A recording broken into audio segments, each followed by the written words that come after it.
Welcome to The Explainer. Have you ever noticed how, I don't know, ridiculously easy it is to pick up a bad habit? Seriously, it's almost like magic.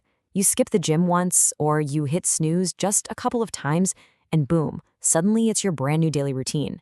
But trying to build a good habit, man, that feels like it takes color-coded charts, 5 different alarms, and literally superhuman willpower.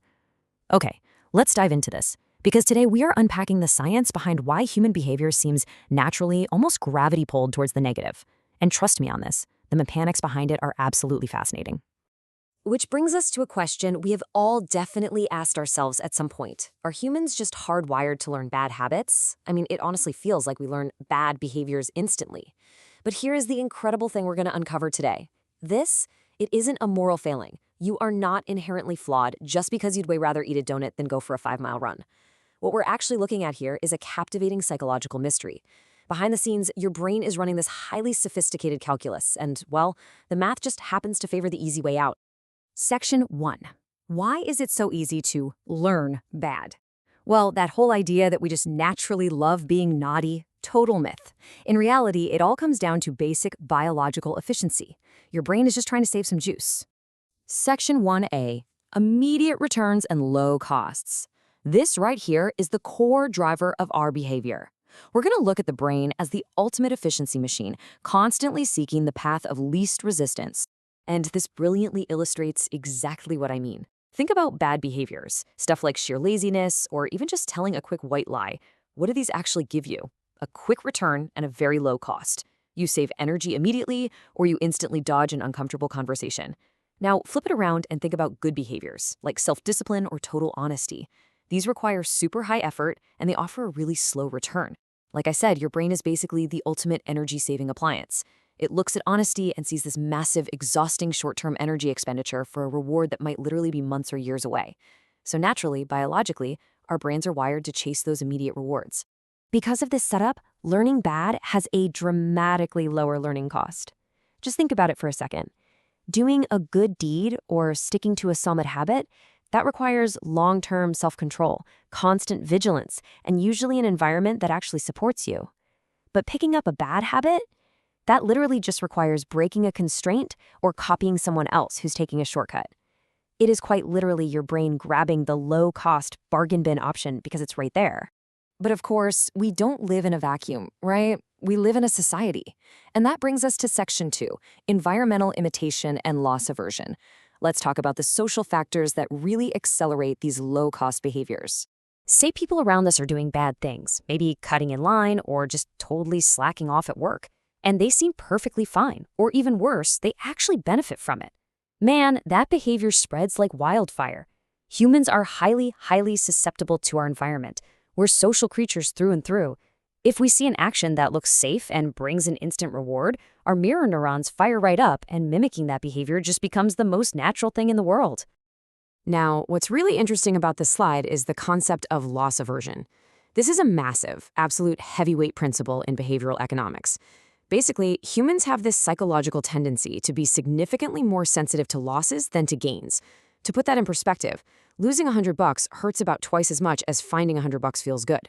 So how on earth does this relate to bad habits? Well, fear of loss actively drives those bad choices. Sometimes we choose improper methods, like maybe cheating on a test or covering up a dumb mistake at work, purely to avoid an immediate penalty or a loss of status. In that moment, the bad habit is literally just a defense mechanism. And once we've taken that path of least resistance, well, our brain has to figure out how to deal with the guilt. Which brings us to Section 3, rationalization and testing boundaries. These are the cognitive gymnastics we do to excuse our behavior. I absolutely love this concept because it is just so incredibly relatable. Honestly, who listening to this hasn't used one of these exact excuses? Our brain acts like a highly paid PR firm for our bad decisions. We tell ourselves, well, everybody does it. Or, okay, just this once, this time is a total exception. We use these common self-rationalizations to neutralize any cognitive dissonance. By telling ourselves these neat little stories, we instantly make those low-cost bad behaviors completely acceptable to our own self-image.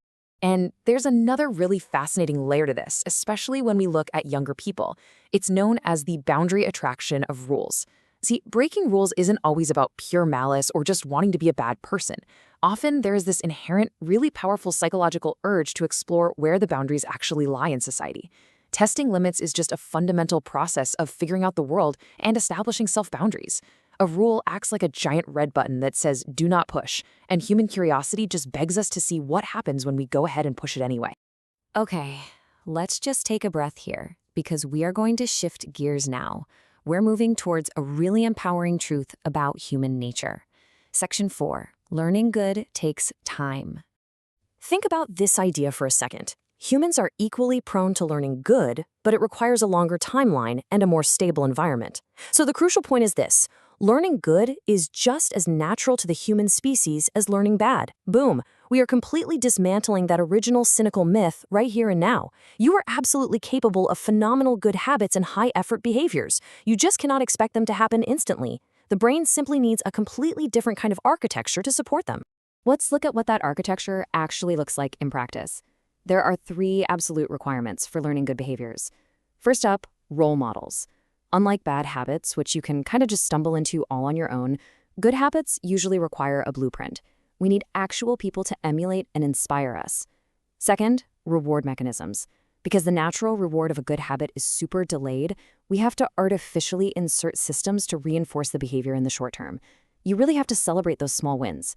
And third, the anchor of the whole shebang, value identification. You have to deeply, internally connect with the why behind the effort. Unlike the instant gratification of a bad habit, good habits literally demand the structured support to survive out in the wild. Which leaves us with this final, incredibly powerful question to chew on. How can we build an environment where the good behavior is actually the path of least resistance? Think about it. If our brains are constantly seeking the easy way out, the secret to mastering our habits isn't fighting our biology. No way. It's redesigning our environment. How can you put the junk food out of reach and put your running shoes right there next to the bed? How can you make doing the right thing the absolutely easiest option available? I really want you to take that thought into your week.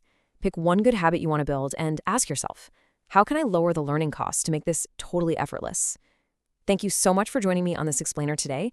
Keep learning, keep redesigning your environment, and I'll catch you next time.